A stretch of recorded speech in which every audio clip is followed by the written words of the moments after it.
Hi hello வணக்கம், welcome to our channel அபிவேலன். நம்ம இன்றைக்கி என்ன பார்க்க போகிறோம்னா, நெல்லிக்காய் வச்சு ஒரு ஸ்வீட் தான் பண்ண போகிறோம். அது ஆக்சுவலி எப்படின்னா, நெல்லிக்காவை நல்லா வேக வச்சுட்டிங்கன்னா ஒரு 10 மினிட்ஸ் இட்லி குண்டால வச்சு அது நல்லா வேக வச்சுட்டு எடுத்திங்கன்னா அந்த கொட்டை தனியாகவும் அந்த தோல் அது தனியாகவும் வந்துடும். இந்த மாதிரி இதை நம்ம என்ன பண்ண போகிறோன்னா, ஒரு கடாய் வச்சு கொஞ்சமாக தண்ணி ஊற்றி வெல்லம் அதில் போட்டு அதை கரைஞ்ச பிறகு எடுத்து ஃபில்டர் பண்ணிக்கோங்க. ஃபில்டர் பண்ண பிறகு அந்த கடாயை கழுவிட்டு அந்த கடாயிலே நீங்கள் அந்த ஃபில்டர் பண்ண தண்ணியை ஊற்றுனீங்கன்னா,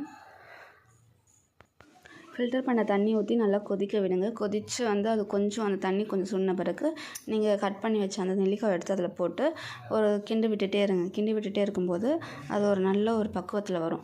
அந்த டைமில் நீங்கள் அதை எடுத்து இறக்கி கொஞ்சம் ஆற வச்சு ஒரு கண்ணாடி பட்டரில் ஸ்டோர் பண்ணி வச்சுக்கோங்க. நான் இதில் லைட்டாக மிளகுத்தூள் ஆட் பண்ணிக்கிட்டேன், எனக்கு அந்த டேஸ்ட் பிடிக்குன்றதுனால.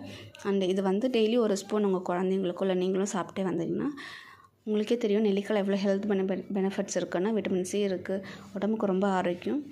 குழந்தைங்களுக்கும் ஒரு ஸ்பூன் கொடுக்கறதுனால அவங்களோட இம்யூனிட்டி பவர் பூஸ்ட் ஆகும். பாய், தேங்க்யூ.